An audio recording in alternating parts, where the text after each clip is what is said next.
이번 시간에는 탐사 저널리즘의 성격에 대해서 알아보겠습니다. 백승우 기자 부탁드립니다. 이번 시간에는 탐사 저널리즘이 그럼 뭔지 한번 파헤쳐 보겠습니다. 이 탐사 보도를 이제 설명할 때 하나의 키워드로 좀 설명을 드릴 수 있을 것 같아요. 한번 보실까요? 호호호. 분노.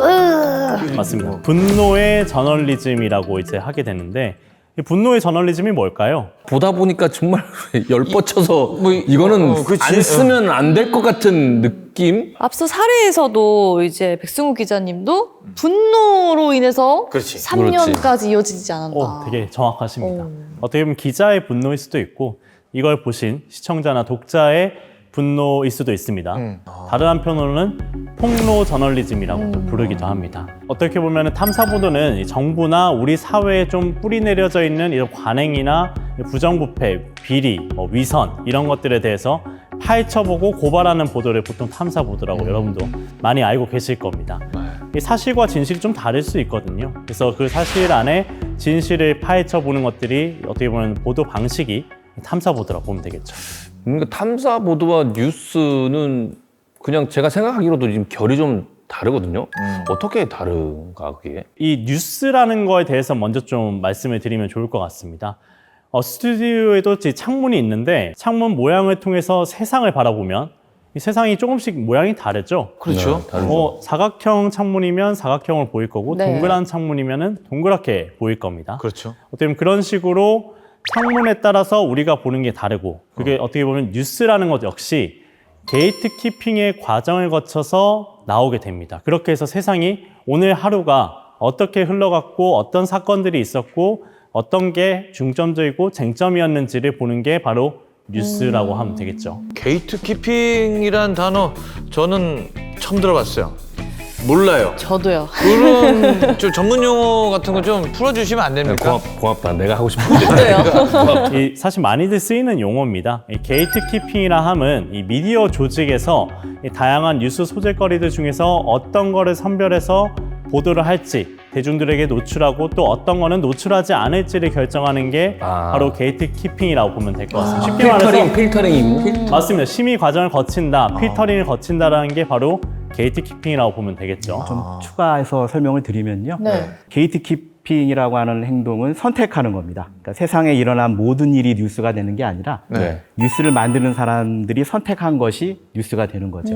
1차는 기자분들이 하시죠. 네. 난 이걸 취재하겠다. 네. 2차는 우리가 데스크로 알고 있는 그런 높은 곳에 계시는 보도국장님 네. 그런 분이 이제 뉴스 내보낸다, 내보내지 않는다. 요걸 결정하는 거고요. 게이트키핑이라는 말에 처음 시작된 것은 레빈이라는 학자가 1947년에 식재료가 어떻게 유통되는지를 연구하다 보니까 식재료 자체에 변이 있는 게 아니라 누군가 보이지 않는 손이 작용한다는 걸 알았어요. 게이트키핑이죠. 뜻밖에도 가정주부였습니다. 가정주부 어떤 식으로? 저녁 식탁의 메뉴를 그들이 결정하거든요. 맞아요. 그쵸. 그러니까 랜덤하게 저녁 식탁의 음식거리를 결정하는 그런 의사결정 작용들에 의해서 네. 식품 식자재 유통이 결정되는 신기한 걸 발견을 했는데 네. 이 언론 미디어 쪽에서 그 레빈의 장인론을 선택을 해서 미디어하고 똑같죠. 음식은 뉴스 아이템이고요. 그렇죠. 주부가 음식 선택하는 것처럼 네. 게이트키퍼가 이건 뉴스 내보내, 이건 내보내지 마 결정하는 게 똑같죠. 것입니다. 정확하게 이해했어요. 예스. 나도 예스. 근데 뭔가 1차 게이트키퍼라서 좀 더 역할이 많을 것 같기도 한데 구체적으로 어떤 일들을 좀 하나요? 뉴스의 가치를 무엇으로 보느냐에 따라서 달라지는데 네. 뉴스의 가치를 보는 척도 사실 되게 많습니다. 그렇죠. 그 중에서 4개만 뽑아왔습니다. 한번 보실까요? 어? 네, 바로 시의성과 보편성, 영향력, 흥미성입니다. 야, 너무 중요한 것들인데. 저거 진짜 쏙쏙 넣어놔야겠다. 이 시의성은 어떻게 보면은 이 기사가 왜 내일이 아니라 오늘 보도가 돼야 될지의 핵심을 맞춰서 하는 보도입니다. 보편성은 해당 이제 보도가 특정 개인이나 특정 집단을 위한 보도면 안 됩니다.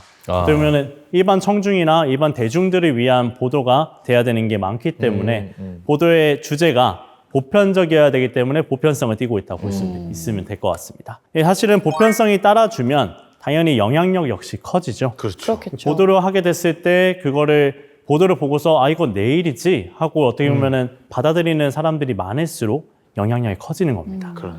그 과정에서 당연히 흥미가 있으면 보도를 보는데 좀 재미가 없으면 당연히 영향력도 떨어지고 보편성도 낮아지겠죠. 네. 근데 흥미가 있으면 얼마나 더 몰입해서 보겠습니까? 그렇죠. 여러분들이 1시간 가까이 되는 탐사 저널리즘 프로그램들 네네. 그걸 몰입해서 보게 되고 같이 울고 웃고 분노하는 이유가 다 어떻게 보면 이 흥미성에서 따왔다 보면 될 것 같습니다. 우리가 맞네, 듣고 싶은 맞네. 말들을 해주고 알고 싶은 정보들을 던져주고. 같이 분노하고 아, 그런 거구나. 폭로해줘서 속 시원하고. 그렇지. 맞습니다. 근데 이제 탐사 보도에 조금 포커싱을 두고서 한번 볼게요. 방금 이제 말씀드린 뉴스의 가치가 이런 것들이 있는데 탐사 보도 같은 경우에는 여기서 하나만 빼고 세 개가 중요합니다. 사실 근데 하나도 중요한데 상대적으로 덜 중요하다라고 보면 될 것 같아요. 뭘까요? 왔어. 나 왔어. 일단 흥미성은 있어야죠. 있어. 그럼 재밌어야지. 탐사. 정확하게 합니다. 뭐죠? 이러면 거의 틀리더라고. 네. 김 정확하게 하는데 이거는 시의성이에요. 왜 그러신가요? 그거는 이제 시간 언제 나가도 상관이 없어. 아, 여기는 나쁜 거니까? 이건 나쁜 거니까 언제 어느 때 터트려도 진짜 어느 때 다들 공론화가 될 수 있고 보편성이 될 수 있고 영향력을 가지고 있고 흥미를 가질만해 라는 거니까. 맞나요? 정확하십니다. 맞아요? 네, 맞습니다. 박수 한번 주세요. 맞아?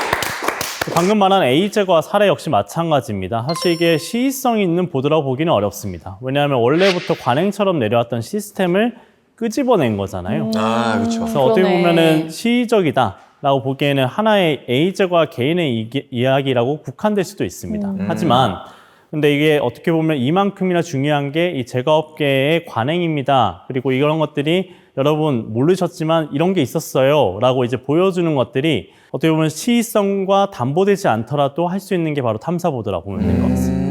뉴스를 우리가 많이 보는데, 그럼 근데 시의성만큼 중요한 건 또 없잖아요. 그러니까 예를 들면 진짜 조선시대 때 이랬습니다라고 얘기하는 건 또 의미가 없잖아요. 그래서 방금 말씀드린 것처럼 이 탐사보도와 일반 보도의 좀 차이점이라 보면 될 것 같아요. 아, 그게 아주 극명한 차이점이구나. 사실 일반 보도 같은 경우에는 정말 다양합니다. 뭐 보도 자료를 통해서도 보도를 할 수도 있고, 뭐 아니면 예기치 않은 사건, 어디서 불이 났다든지, 네. 뭐 어디서 갑자기 살인 사건이 터졌거나 바로 보도를 해야 되지 않습니까? 네. 그런 것들은 바로바로 시의성 있게끔 처리를 해야 되기 때문에 일반 보도 때는 보통 이 시의성이 굉장히 중요하게 됩니다. 근데 이제 탐사 보도 같은 경우에는 이 진실을 찾아가는 과정에서 그 과정들을 보여주고 그 진실을 목도했을 때의 카타르시스라고 할까요? 그 분노가 이제 일반 사람들한테 느껴져서 이 시스템이 실제로 개선으로 이루어질 수 있게끔 하는 게 있어서 조금 목표 지향점이 좀 다르다고 보면 될 것 같습니다.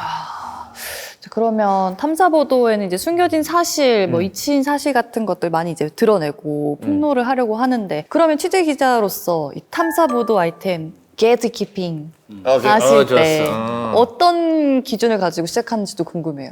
한번 이제 탐사 보도를 할 때 어떤 기준을 놓고 보는지 구성 요소 3가지를 한번 나눠봤습니다. 자, 한번 보실까요? 자, 첫 번째는 이 사회에 공분을 일으키는 악역이 있어야 됩니다.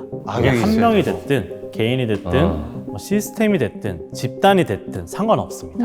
어떤 악역이 분명히 있어야 되고 그 악역이 있으면 뭐가 있어야 되죠? 피해자. 그렇죠. 그렇죠. 다수의 사회 약자 계층의 피해자가 있어야 됩니다. 그거 역시 조금 더 피해자 수가 많고 어떻게 보면 그 수가 굉장히 또 더 많을수록 어떻게 보면 그 호소력, 영향력이 더 커진다 볼 수 있겠죠. 아, 그렇다. 그리고 이거 2개만 있으면 되느냐? 그렇지 않습니다. 탐사보도의 핵심은 그걸 통해서 사회개혁의 실마리가 주어져야 됩니다.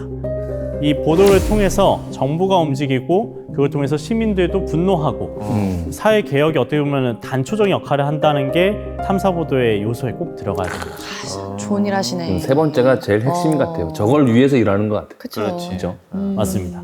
그러면 이제 또 넘어가서 이 탐사보도도 종류가 되게 많습니다. 좀 크게 보면 3가지로 좀 나눠지는데 한번 볼까요? 네. 크게 보면 이 고발형, 이 동원형, 이 설명형 이렇게 나눠질 수 있습니다. 사실 우리가 알고 있는 탐사보도의 유형은 이 고발형이 사실 제일 많습니다. 그치, 뭐 이런 거죠. 그죠, 그죠. 한국 같은 경우는 그런데 한 30~40%가 보통 탐사보도의 고발형이고요. 네. 미국은 반면에 90% 정도 됩니다.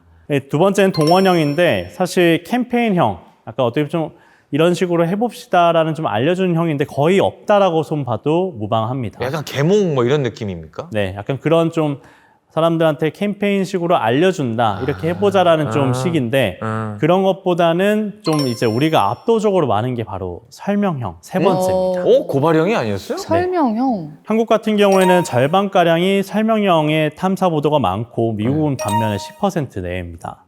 그래서 이게 설명형이 뭐냐?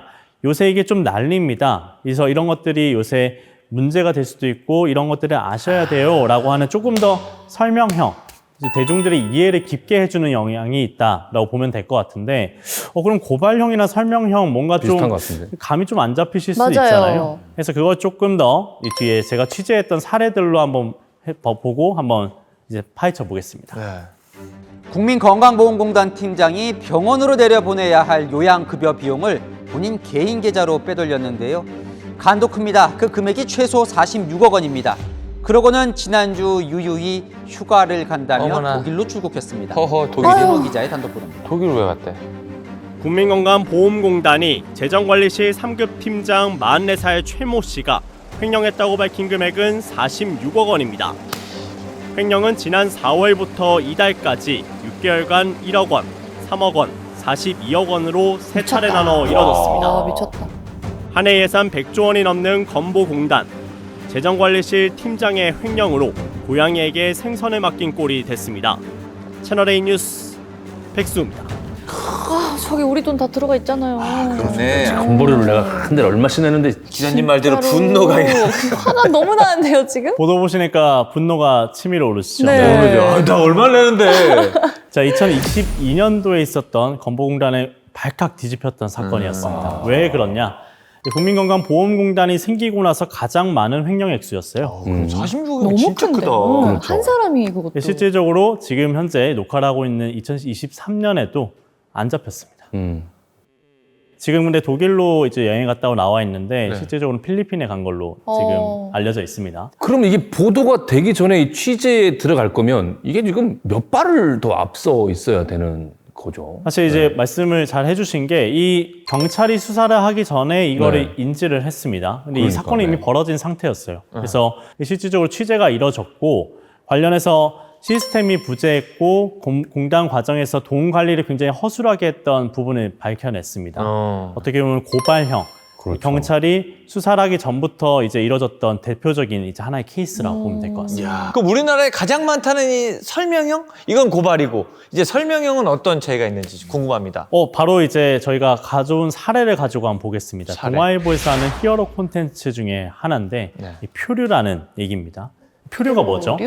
어디에 그냥 혼자 둥둥 떠 있고 뭐 고립되고? 구조를 기다리는 그런. 맞습니다. 그러니까 뭐 그러네. 미래 없이 답답한 그 상황. 이제 기사 제목 여러 가지가 있었는데 사실 이게 시리즈물이었습니다. 근데 그 중에 하나가 이 강남에 응급실이 없다였습니다. 그래서 그 내용의 컨텐츠를 가져왔는데 한번 직접 한번 통화 녹음 상황들을 한번 들어보겠습니다. 네. 네, 고생하십니다. 송파 잠실구급대원이고요. 혹시 일로 가능할까요? 고생하십니다. 송파 잠실구급대원인데요. 수용 안 될 것 같습니다. 지금 자리가 없어서 다 대기하고 있거든요. 다른 데 알아보셔야 될 것 같아요. 통화대 자리 없어요. 지금은 전화를 받을 수 없습니다. 이게 응급실 전화가 다 저런 거예요? 이제 들으신 대로 이 병원을 찾기 위해서 이 구급대원이 전화한 내용입니다. 이게 일반 시민이 다급하게 구급실에다 전화를 한 게 아니라 이제 구급대원이 이제 출동을 받고 도착을 해서 응급 환자를 실었습니다. 차를 타고 이제 병원에 가야 되잖아요, 응급실에다가.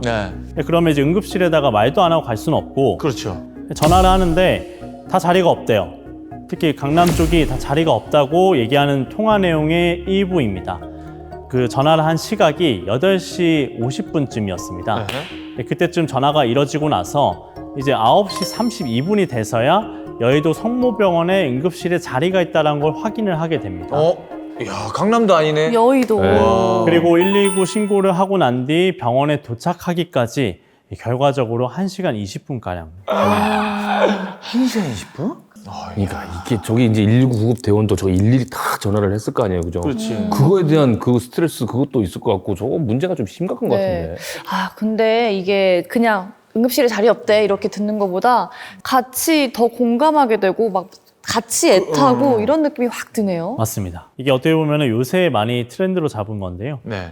일반 기사와는 좀 달리 활자로 사실 말해줄 수 있지 않습니까? 그렇죠. 네. 신고 전화가 이때 이뤄졌는데 병원은 이렇게나 늦게 도착을 했어요라고 그 한 줄로 표현할 수 있는 걸 이런 식으로 표현을 한 겁니다. 전달 과정이 사뭇 좀 다르죠. 네. 기사가 단순히 눈으로 보는 것이 아니라 귀로도 듣고 과정에서도 얼마나 흡입력 있게 다가오는지를 볼 수 있는 겁니다. 이 인터랙티브한 걸 활용해서 설명형 탐사 보도가 이뤄졌다. 지금 그거의 대표적인 사례다.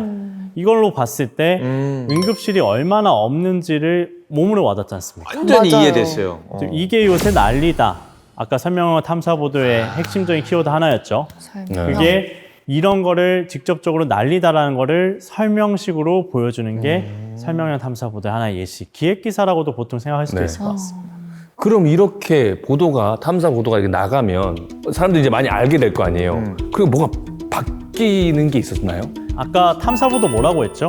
분노 저널리즘이라고 했잖아요. 탐사 보도가 사회를 변화시키는데 어떻게 보면 일조하는 키워드인데 이제 탐사 보도가 국민의 분노로 이어지게 되면 이걸 통해서 정부가 나서게 됩니다. 그렇죠. 시민의 분노가 이뤄지면 입법부나 행정부가 나서서 사회가 실제로 변화하게 됩니다.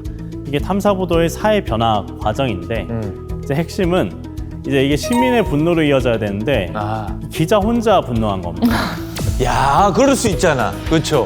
기자 혼자 분노하거나 기자 주변 사람들이나 같이 일하는 이제 기자들끼리만 이게 정말 호소력이 있을 수 영향력이 있을 수 있겠다라고 해서 보도를 했는데 사실 파급력이 없을 수도 있겠죠. 그렇죠. 그렇게 되면은 뭐 이 뒤의 프로세스는 전혀 이루어지지 못하고 그냥 끝나버리게 됩니다. 그래서 이제 이게 탐사 보도의 프로세스까지 알아봤고요. 네. 이 탐사 보도가 만들어지는 사회 변화 과정이 이렇게 이루어진다고 보면 될 것 같습니다. 네. 지금까지 탐사 저널리즘의 이해에 대해서 알아봤습니다. 마지막 엔딩을 지금까지 탐사 보도의 제너레이 그렇게 한번 해주시면 안 돼요? 마지막. 지금까지 탐사 저널리즘의 채널A 뉴스 백승우입니다. 엔딩도 봤어요. 우리가 뭔가 되게 잘못한 거였어.